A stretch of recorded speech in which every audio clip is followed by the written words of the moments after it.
pag ganito talaga, mid-February, parang dati hindi naman, pag end of February malamig pa, no?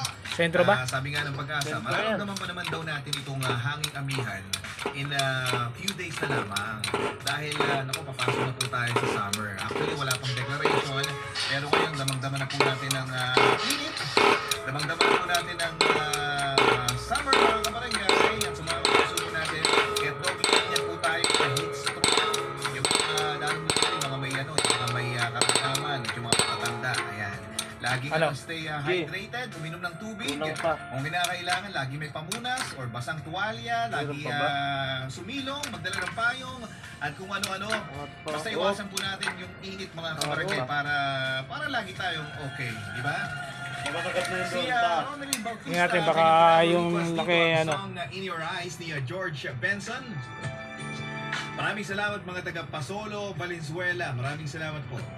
Pero mo nga, Si silipin mo. Yusef Banada, Yun. ang song Hero ni Mariah Carey, ang kanyang Forever Request.